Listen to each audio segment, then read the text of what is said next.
जय हिंद फ्रेंड्स। 23 जनवरी, अभी 12 जनवरी को हमारी आपसे मुलाकात हुई। भारतीय इतिहास के एक महान शख्सियत के जन्म दिवस पर, स्वामी विवेकानंद। और तब मैंने आपसे कहा कि नाम अपने आप में ही एक दर्शन है। स्वामी इंद्रियों का, जिसके पास विजडम है, आनंद को उपलब्ध हो गया। भारत का जो इतिहास है वो सितारों से भरा पड़ा है। एक से एक सितारे, एक से एक महानायक, जिन्होंने समय समय पर इस देश को, इस देश के युवाओं को, इस देश के समाज को आईना दिखाने का काम किया है। 23 जनवरी 1897 कटक में एक बड़े ही महान शख्सियत का जन्म हुआ, नेताजी श्री सुभाष चंद्र बोस। सौभाग्य से इनके जन्म दिवस को हम पराक्रम दिवस के रूप में मनाते हैं। पराक्रम दिवस। विवेकानंद के जन्मदिन को यूथ दिवस के रूप में मनाते हैं। और मैंने आपसे कहा कि ये जितने भी दिवस हैं, पूरे साल हर महीने किसी ना किसी महानायक का जन्मदिन है, कोई ना कोई दिवस है। और इस पूरे साल में आपको हर महीने किसी ना किसी एक शख्सियत और उसके कंट्रीब्यूशन से अवगत कराऊंगा। पराक्रम दिवस, पराक्रम दिवस। जिसने भी इस जन्म दिवस को पराक्रम दिवस कहा, निश्चित तौर पर बड़ा विचार किया होगा नेताजी के कंट्रीब्यूशन पर।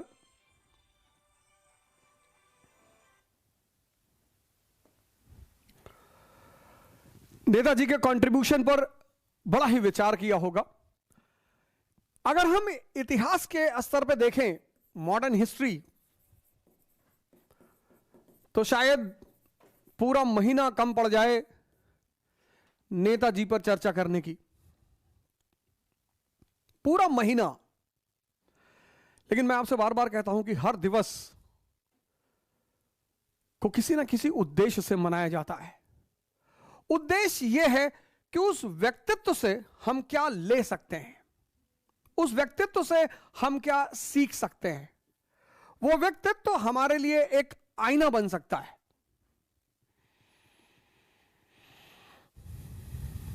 पराक्रम,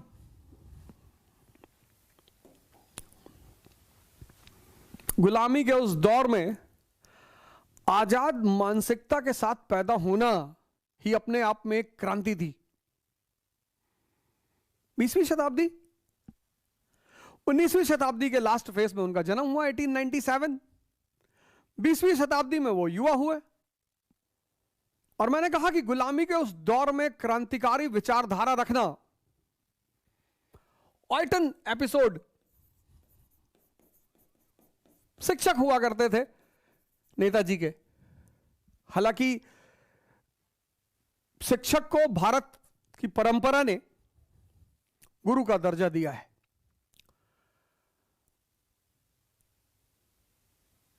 दिशा दिखाने वाला, और गुरु को भगवान का दर्जा दिया है।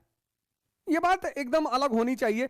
शिक्षक, टीचर, कोच, ये सब दुनियावी ज्ञान के पथ प्रदर्शक हैं। गुरु जो है उसका संबंध अध्यात्म से है। लेकिन फिर भी भारत की संस्कृति में शिक्षक का एक बड़ा ही विशेष स्थान है।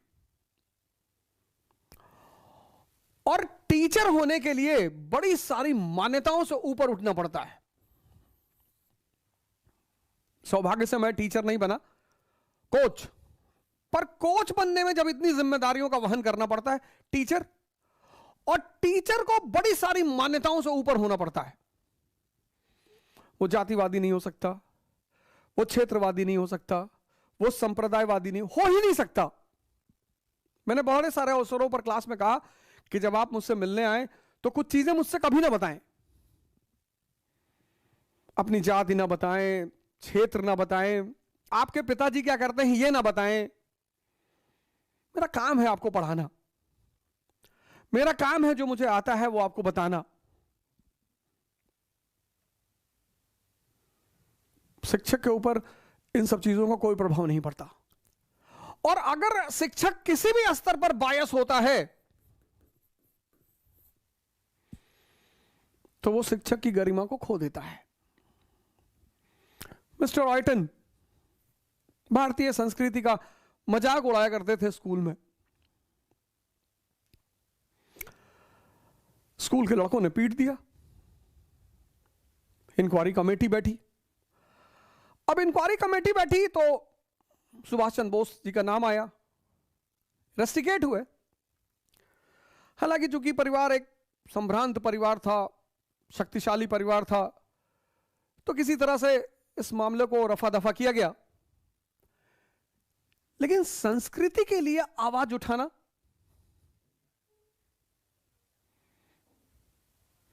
मैंने बड़े सारे मौके पे क्लास में देखा कि 98% लोग प्रतिवाद करते ही नहीं, विरोध करते ही नहीं, प्रश्न पूछते ही नहीं। मैंने तो क्लासेस ली हैं जिसमें 700 लोग बैठे रहते थे, 800 लोग बैठे रहते थे, 1000 लोग बैठे रहते थे। और कभी कभी कुछ बातें मैं बोलता था कि तुम उत्तेजित हो, खड़े हो, रेजिस्ट करो, बोलो। पर ऐसी कोई घटना मुझे याद नहीं जब किसी व्यक्ति ने क्लास में उठकर किसी बात का विरोध किया हो।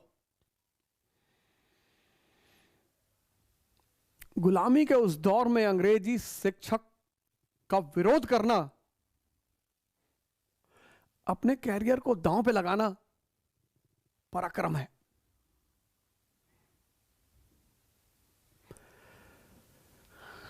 अपनी बात को, अब पता नहीं ऑयटन साहब के मार खाने में नेताजी का हाथ था या नहीं, ये तो नहीं पता, लेकिन गलत का विरोध किया जाना चाहिए। वो गलत कोई भी कर रहा हो, परिवार के सदस्य कर रहे हो, समाज कर रहा हो, शिक्षक कर रहा हो, बहुत बड़ी घटना है। आज का युवा तो लगता है विरोध करना ही भूल गया, जबकि युवा का मतलब ही होता है विद्रोही। Youth means rebel. फिलॉसफी से ग्रेजुएशन किया, 1918 बीए इन फिलॉसफी। प्रभावित किससे रहे? स्वामी विवेकानंद से।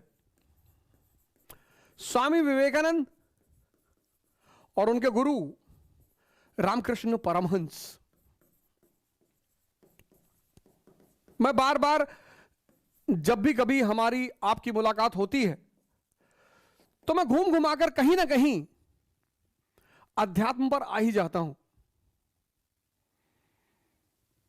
क्योंकि इस देश की जो महानता की श्रृंखला है उसमें शायद ही कोई ऐसा आदमी रहा हो जो अध्यात्म से ना जुड़ा रहा हो। शायद वो कोई भी रहा हो, वो चाहे सम्राट अशोक रहा हो, चंद्रगुप्त द्वितीय रहा हो, समुद्रगुप्त रहा हो, अलाउद्दीन खिलजी रहा हो, अकबर, कोई भी। एक बहुसंख्यक महान वर्ग जो भारत का है, बहुसंख्यक महान वर्ग, अपवाद हो सकते हैं, मैं उसको डिनाई नहीं करता, लेकिन बहुसंख्यक जो महान वर्ग है उसमें से एक सुभाष चंद्र बोस जी भी हैं। अध्यात्म परंपरा से लगाओ, ज्ञान परंपरा से लगाओ, ध्यान परंपरा से लगाओ। और एक बड़ी जबरदस्त बात कही नेताजी ने। उन्होंने कहा हमने टेंस को 3 पार्ट में किया, पास्ट, प्रेजेंट और फ्यूचर।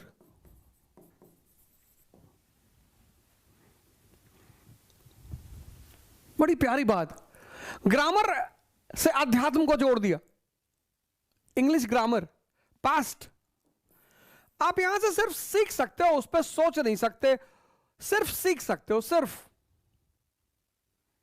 उसको बदल नहीं सकते, उस पर रो नहीं सकते।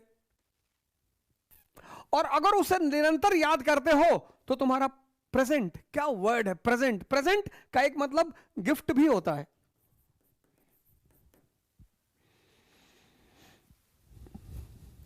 कितना मैंने उसे प्रेजेंट दिया, तुम बर्थडे में मुझे क्या प्रेजेंट दोगे? प्रेजेंट का मतलब गिफ्ट। सुभाष चंद्र बोस का कहना है कि जिसने प्रेजेंट में जीना सीख लिया उसका फ्यूचर महान हो गया। यहां तुम कुछ कर नहीं सकते, यहां कर सकते हो, यहां तुम कुछ कर नहीं सकते, यहां कर सकते हो फ्यूचर में, लेकिन ये फ्यूचर की जो धारा है वो प्रेजेंट से जुड़ी हुई है। जैसे मैंने बहुत सारे युवाओं को देखा, बहुत सारे युवाओं से मुलाकात होती रहती है लगभग ऑल ओवर इंडिया में, वो इस बात को लेकर परेशान है कि ध्यान शुरू करेंगे बड़ा टाइम लगेगा। कुछ नहीं लगेगा। कहते हैं योग शुरू करें, 27 साल उम्र हो गई, तो कौन सी उम्र हो गई? तो कौन सी उम्र हो गई? 30 साल उम्र हो गई, तो परिवर्तन की कोई उम्र नहीं होती।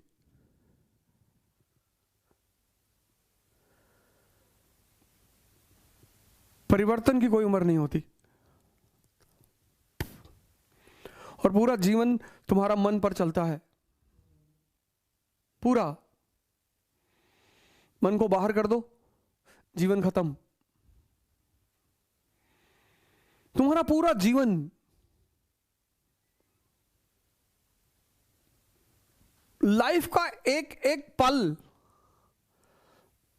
मन के सहारे चलता है, और अगर वही कमजोर हो गया तो बोलते प्रेजेंट। ध्यान भी तो यही है, प्रेजेंट में रहना। सुभाष चंद्र बोस का कहना था कि जिस भी युवा ने अपने प्रेजेंट को देख लिया, learning is a slow process. चाहे साइकिल सीखना हो, ध्यान सीखना हो, कार ड्राइविंग सीखना हो, पढ़ना सीखना हो, कुछ भी अगर सीखना है तो प्रोसेस स्लो होगी। जब वो प्रोसेस स्लो होगी तो तुम्हें लगेगा कि बहुत टाइम जा रहा है। नहीं, कुछ नहीं जा रहा है, क्योंकि एक बार जब तुम सीख गए तो इतनी स्पीड पकड़ोगे। तुम अगर याद करो, जब तुमने कार चलाना सीखा, 20 की स्पीड, 25 की स्पीड, 30 की स्पीड, 40 की स्पीड, और वही कार जब तुम्हें मौका मिला तो तुम 100 की स्पीड, 120 की स्पीड, 140 की speed. Learning is a slow process. ये बहुत बड़ा फॉर्मूला है। Learning is a slow process, but once you learn, एक बार तुम सीख गए तो कितनी भी गति दे दो,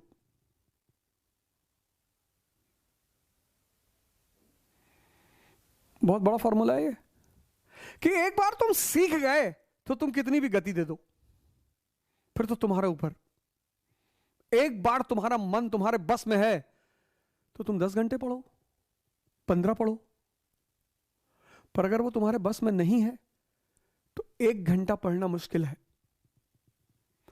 उस मन को बस में करने में जितना समय लगेगा, बस वही समय है। Learning is a slow process, but once you learn, सीखना एक धीमी प्रक्रिया है, लेकिन सीखने के बाद गति दी जा सकती है, और सीखने की कोई उम्र नहीं होती। सुभाष चंद्र बोस ने कहा कि भारत की आध्यात्मिक परंपरा में ही भारत का भविष्य छुपा हुआ है। क्या बात है! सुभाष चंद्र बोस ने कहा कि भारत की आध्यात्मिक परंपरा में भारत का भविष्य छिपा हुआ है। The future of India lies in the spiritual background of India. वो स्पिरिचुअल बैकग्राउंड भागना नहीं सिखाता, छोड़ना नहीं सिखाता, अपलिफ्टमेंट सिखाता है। मैं बार बार ये बात कहता हूं कि भारत की ध्यान परंपरा को इतना बदनाम किया गया है, इतना, क्योंकि पूरी दुनिया को पता है कि एक बार इस देश एक सुभाष चंद्र बोस ने पश्चिम को हिला दिया, एक। तो सोचो अगर ऐसे 10 करोड़ युवा हो गए भारत में, फिर पश्चिम को अगर भारत की किसी चीज से डर लगता है तो भारत की ध्यान परंपरा से डर लगता है, और किसी चीज से डर नहीं लगता। उसको अगर भारत की किसी चीज का भी भय है तो बस एक चीज का भय है, भारत की ध्यान परंपरा का भय।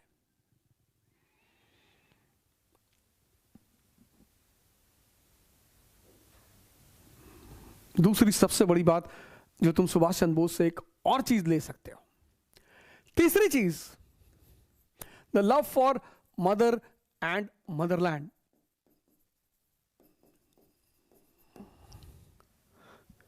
वैसे भी जो लोग अपने मां बाप की इज्जत नहीं करते और जो लोग अपने मां बाप की सेवा नहीं करते हैं, उनका मनुष्य होना बेकार है, बेकार ही है। मां बाप मतलब भगवान, एक ऐसे लोग जो बिना किसी स्वार्थ के आपके साथ हमेशा खड़े हैं। उनके अलावा दुनिया में जो भी आदमी आपके साथ खड़ा है उसका स्वार्थ है, कोई भी। अपवाद हो सकता है पर वो अपवाद ही होगा। लेकिन हमारी एक साइकोलॉजिकल आदत है कि जो लोग हमें ज्यादा सम्मान करते हैं, ज्यादा इज्जत देते हैं और बिना कारण करते हैं, हम उनको निग्लेक्ट करते हैं, हम उनको निग्लेक्ट करते हैं। ये हमारी आदत है, ये भारतीयों की बहुत गंदी आदत है। अरे कहते हैं घर का ही तो है, अरे मम्मी ही तो है।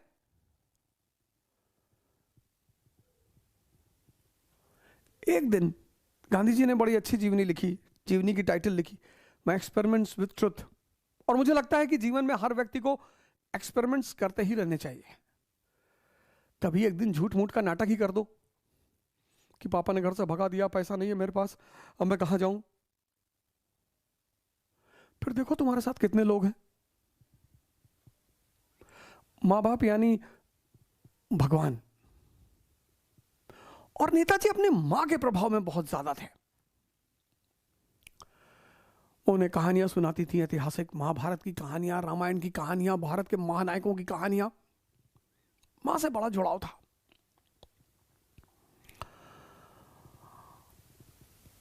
अब जानकीनाथ बसु पिताजी तो चाहते थे कि बेटा आईएएस बने, रौब मिले, पद मिले, सम्मान मिले। मान के मां प्रभावती दत्त, दो लोगों से बड़ा स्नेह रहा उनको, एक अपने बड़े भाई से और एक अपनी मां से। स्नेह तो सबसे रहा, लेकिन दो लोगों से बड़े प्रभावित रहे वो। और एक दिन शायद पिताजी माता जी को किसी बात पर कुछ बोल रहे थे कि तुमने लड़के को खराब कर दिया, तुमने लड़के का दिमाग खराब कर दिया। वो कहीं से सुन रहे थे। तो उन्होंने बाद में अपनी माता जी से पूछा कि राय साहब नाराज हो रहे थे, क्यों? अरे बोले राय साहब चाहते हैं कि तुम आईएएस आईसीएस बनो, सिविल सर्वेंट बनो। हाँ बोले बनेंगे, एकदम बनेंगे। लंदन की तरफ रवाना हुए, तैयारी शुरू की। एक पेपर इंपीरियल सिविल सर्विस का खराब भी हुआ।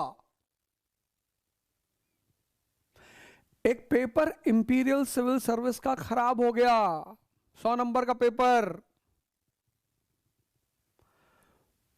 4th रैंक आई आईसीएस में।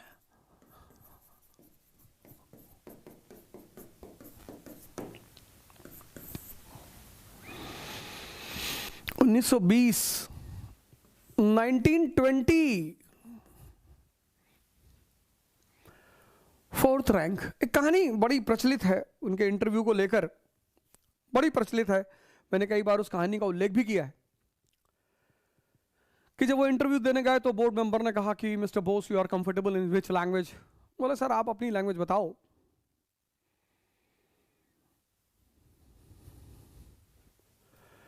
तो बोर्ड मेंबर ने उनसे जर्मन में बात करना शुरू किया। उन्होंने जर्मन में रिप्लाई करना शुरू किया। दुनिया की कठिनतम भाषाओं में से है। तो फिर उसने पूछा कि what is impossible for Bose, Bose क्या नहीं कर सकते? बोले सब कुछ कर सकते हैं सर। तो he took out his wedding ring, सामने रख दिया, कहा इसमें से निकल के दिखाओ। सुभाष चंद्र बोस ने एक पीस ऑफ पेपर लिया, उस पर एससी बोस लिया और निकाल दिया। नेपोलियन भी ऐसी ही बातें करता था। Impossible word is in the dictionary of fools.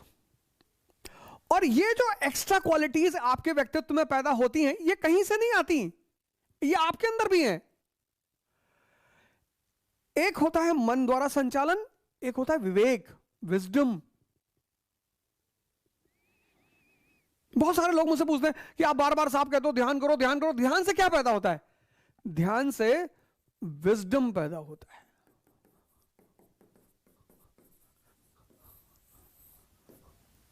और ये दुनिया के किसी स्कूल में नहीं सिखाया जाता, किसी कॉलेज में नहीं सिखाया जाता, किसी यूनिवर्सिटी में नहीं सिखाया जाता। और जितने लोग महान बने, इसमें उसकी बड़ी भूमिका रही। मैंने वो स्त्रियों, लड़कियों और घड़ी वाली कहानी आपको सुनाई थी विवेकानंद की, कि लड़कियों ने उनसे कहा घड़ी दे दो, नहीं तो अभी हम पुलिस बुला देंगे। विजडम, विजडम अगर किसी स्कूल, कॉलेज और यूनिवर्सिटी में दिया जाता तो फिर वही बात, अमीर हमेशा अमीर ही रहते, राजा हमेशा राजा ही रहता। ये जो विजडम है ना, विजडम, ये ध्यान का परिणाम है।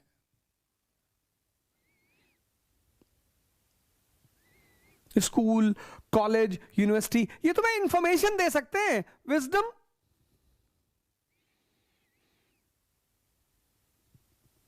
विजडम नहीं दे सकते। और दुनिया में सबसे ताकतवर चीज क्या है? विजडम।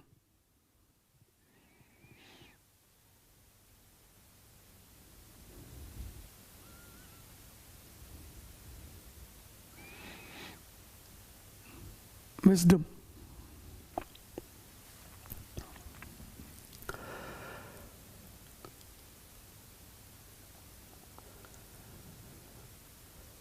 उन्नीस 1920 में चौथी रैंक, 1920 में। आज डीएम का इतना रुतबा है, आज सिविल सर्वेंट का इतना रुतबा है कि इस देश की आधा से ज्यादा आबादी आईएएस बनने के लिए मरी जा रही है। और मैं कहूं कि जिस दिन इस मुल्क में शिक्षा प्रणाली बहुत मजबूत हो जाएगी, लोगों का सिविल सेवा के प्रति रुझान कम हो जाएगा। 90% लोग सिविल सेवा में शक्ति और धन की वजह से जाना चाहते हैं। आज कौन सर्विस करने जाना चाह रहा है? और उसकी वजह सिर्फ इतनी है कि भारत का प्रेजेंट शैक्षिक स्तर बहुत लो है। क्योंकि जिसके अंदर भी भगवान बनने की क्षमता है, वो नौकर बनकर कभी खुश नहीं हो सकता। 4th rank, 4th imperial civil service 1921 में रिजाइन कर दिया। किसके लिए? मदरलैंड के लिए। पराक्रम, एक होती बहादुरी, एक होता पराक्रम।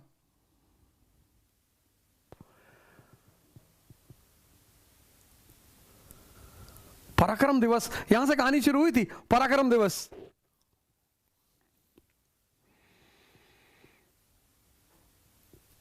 पहलवानों में भी बहादुरी है।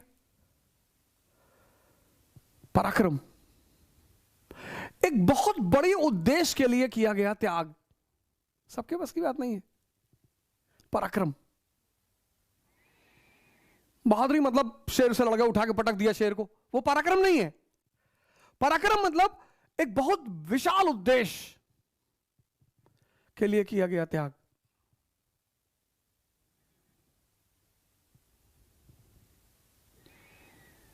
और आज भारत का युवा रो रहा है। न जाने कितने सुभाष चंद्र बोस इस देश में बैठे हुए हैं।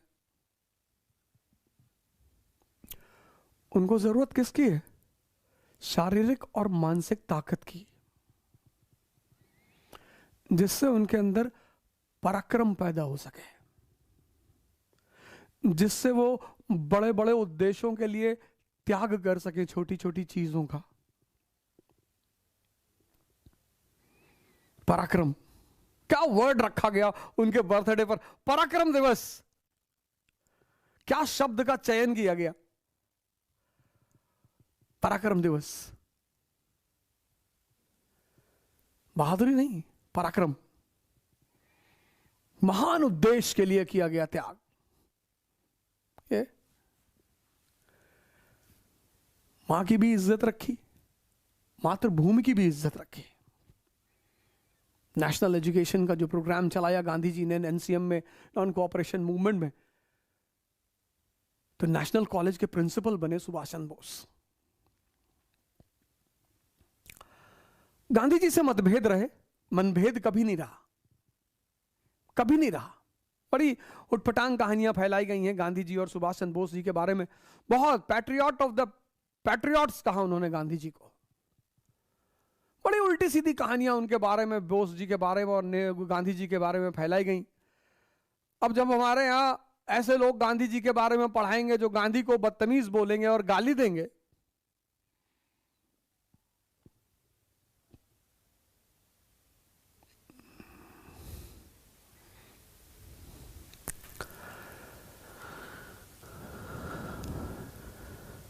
समाज का नेतृत्व कौन कर रहा है? फिर यूपी में इलेक्शन होने जा रहा है। गांधी जी के लेफ्टिनेंट थे ये लोग, द युवा यंग टर्क। इनको उस वक्त यंग टर्क कहा जाता था, यंग टर्क्स। ये लोग यंग टर्क्स, गांधी के यंग टर्क्स थे ये। एस सी बोस, जेल नेहरू, लोहिया,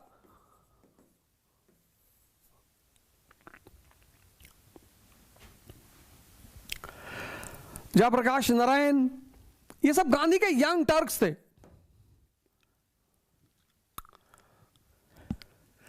भगत सिंह, ये सब गांधी के दुश्मन नहीं थे। ये सब गांधी के दुश्मन नहीं थे,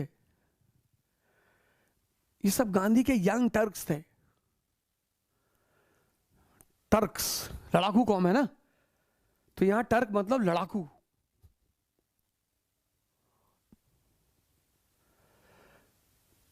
पराक्रम। सोशलिस्ट मूवमेंट को जब बढ़ावा मिला 1929 के बाद, 1929 के बाद, जब आप मॉडर्न इंडिया पढ़ेंगे, ग्रेट डिप्रेशन, जब एक तरफ उजाला हुआ, लाइट, कहां? यूएसएसआर में, और दूसरी तरफ अंधेरा हुआ, डार्कनेस, कहां? यूएस में। यह तिथि बड़ी इंपॉर्टेंट है, 1929 ग्रेट डिप्रेशन, बड़ी इंपॉर्टेंट डेट है हिस्ट्री में, 1929। एक तरफ उजाला हुआ यूएसएसआर में, समाजवाद का बड़ा बोलबाला हुआ, और दूसरी तरफ अंधेरा हुआ, डार्कनेस, यूएस और कैपिटलिस्ट वर्ल्ड में। तो पूरी दुनिया में एक समाजवाद की लहर देखोगे। 1931 का जब कराची सेशन आप पढ़ोगे मॉडर्न इंडिया में, तो उस पर सोशलिज्म का प्रभाव देखोगे आप। और 1930s का जो दौर रहा, और ये समाजवाद, और उस वक्त समाजवाद के जो सुपरस्टार रहे वो एस.सी. बोस रहे।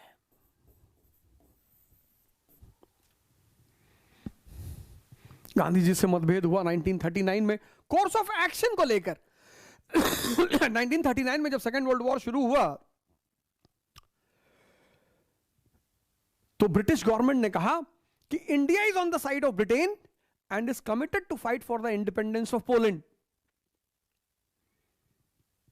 जब द्वितीय वर्ल्ड वॉर शुरू हुआ, तो ब्रिटिश गवर्नमेंट ने कहा कि भारत जो है वो ब्रिटेन के साथ है और पोलैंड की आजादी के लिए प्रतिबद्ध है, कमिटेड है। गांधी जी ने कहा मजाक कर रहे हो यार। बोले अरे हम सीरियस हैं। बोले नहीं, मजाक कर रहे हो यार।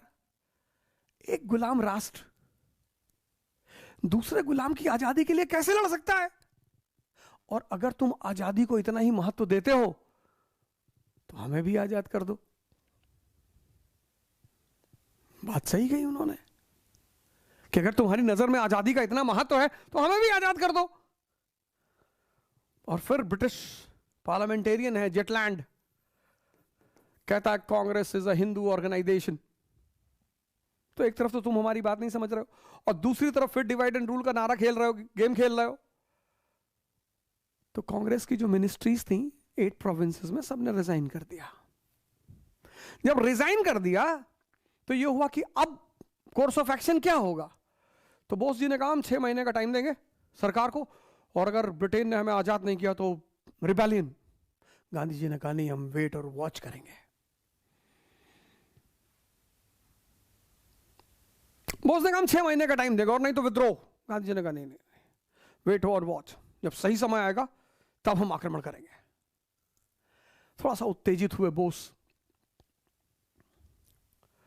जो लोग भावुक होते हैं ना, उनमें उत्तेजना होती है, और बोस बहुत भावुक है।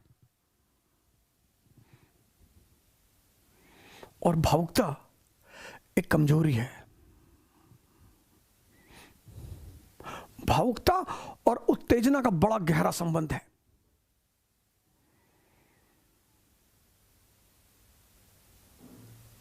और सुभाष चंद्र बोस बहुत भावुक है। अब यह हुआ कि किसकी पॉलिसी अपनाई जाएगी, तो बोले जिसका प्रेसिडेंट उसकी पॉलिसी। त्रिपुरी सेशन, सुभाष चंद्र बोस ने कहा हम लड़ रहे हैं चुनाव। 1939 में उस आदमी की हिंदुस्तान में इतनी हैसियत थी, बस इसी बात से उसका अंदाजा लगाया जा सकता है कि उस आदमी के खिलाफ इलेक्शन लड़ने को कोई तैयार नहीं था। Self made man. Nehru ji का एक प्लस पॉइंट था, उनके पीछे एक लेगेसी थी, फादर की बैकिंग थी। Boss is a self made man, self made.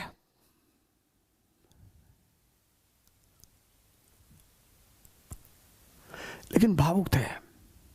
भावुकता जो है ना, खतरनाक है, वो बहुत खतरनाक है। चाणक्य की एक बड़ी फेमस कहानी है। चाणक्य के 2 शिष्य थे, एक चंद्रगुप्त और एक मलय केतु। मलय केतु कश्मीर के राजा का बेटा था। तो जब दोनों बड़े हुए तो ये हुआ कि राजा किसको बनाया जाए। तो चाणक्य ने पहला अवसर मलय केतु को दिया।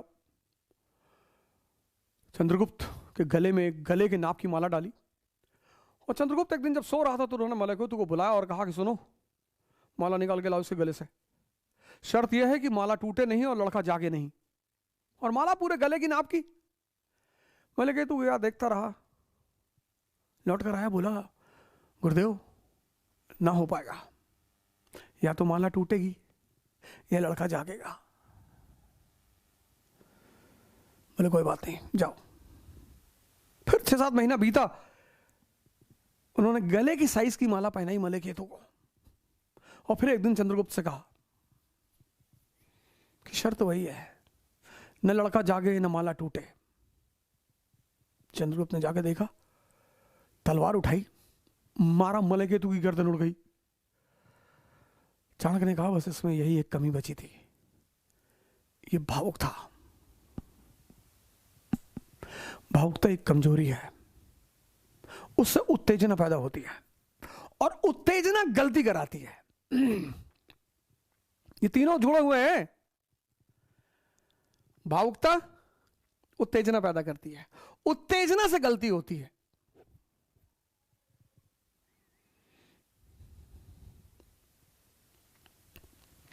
खैर, आधुनिक इतिहास में मैं आपको पढ़ाऊंगा अश्वमेध की श्रृंखला में त्रिपुरी संकट में क्या हुआ और कैसे सुभाष चंद्र बोस ने इस्तीफा दिया।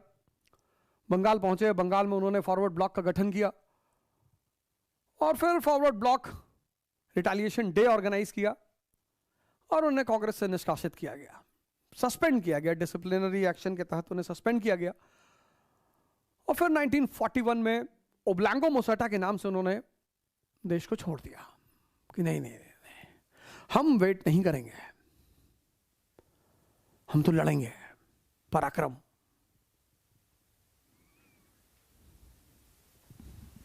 हम वेट नहीं करेंगे, हम लड़ेंगे, पराक्रम। कितना त्याग करेगा इंसान, इतना त्याग। मैं इस देश के युवाओं से निवेदन करता हूं, प्रार्थना करता हूं, हाथ जोड़ता हूं कि बदल लो अपने आप को। कुछ भी नहीं बिगड़ा, कुछ भी उम्र हो तुम्हारी।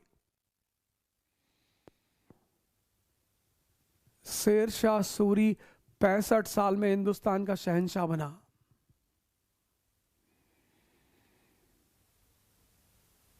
परिवर्तन ही परिणाम देगा। और त्याग सिर्फ ताकतवर आदमी कर सकता है। भिखमंगा और कमजोर क्या त्याग करेंगे?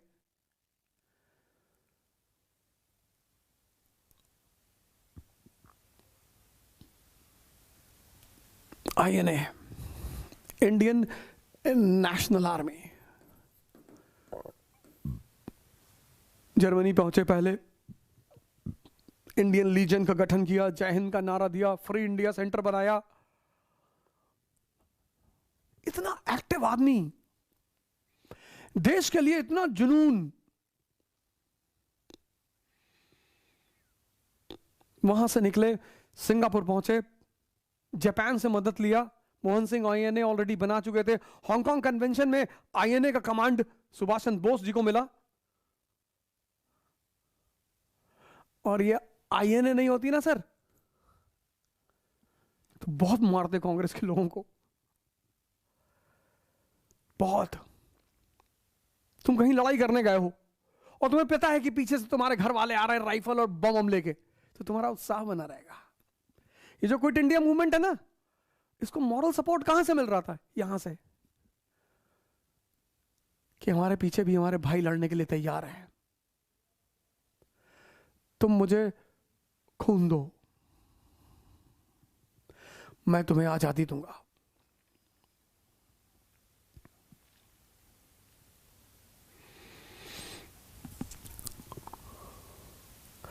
जापान की पराजय के पश्चात एक वॉर क्रिमिनल के रूप में ट्रीट किए गए। उस मुद्दे पे मैं नहीं जाऊंगा, वो बड़ा विशद और बड़ा ही विशाल मुद्दा है। क्या हुआ, क्या नहीं हुआ, होना चाहिए था, क्या नहीं होना चाहिए था, सुभाष चंद्र बोस अगर इस देश के प्रधानमंत्री होते तो क्या होता, ये सब चर्चा का विषय है। मैं तो सिर्फ आपसे रिक्वेस्ट करने आया हूं, पराक्रम, ऑयटन एपिसोड, गलत का विरोध करो, नहीं तो मरे हुए हो। ए बाबा, यूपी में काबा है,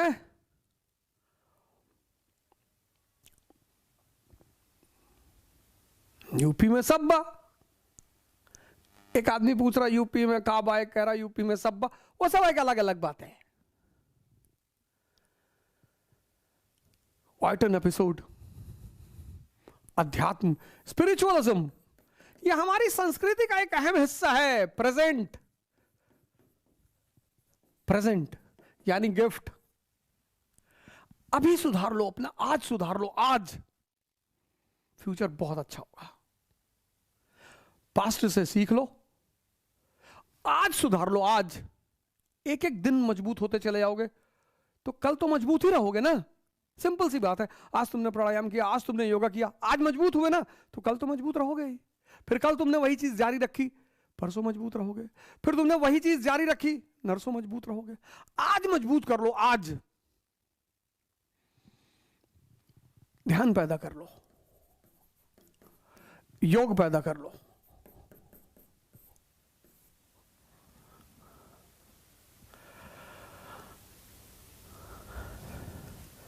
मदर और मदरलैंड,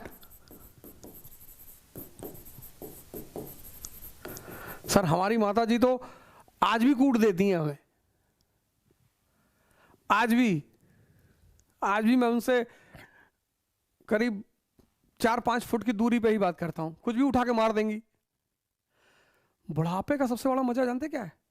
जब जवान बेटे को या बेटी को माँ बाप डांटे समाज के सामने और वो सर झुका के खड़ा रहे, यही आनंद है। बच्चों को आप देखो, बच्चे ने अगर आपको डांटा और आप ऐसे डर गए, बच्चे को बड़ा मजा आता है।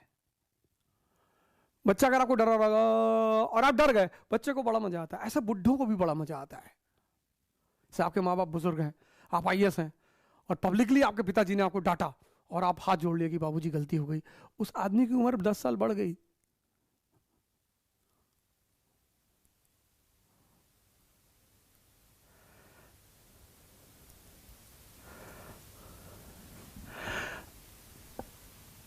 आजाद हिंद फौज, पराक्रम कहां कहां देखोगे।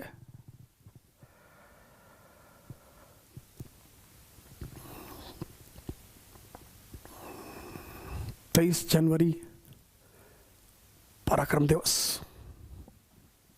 जय हिंद।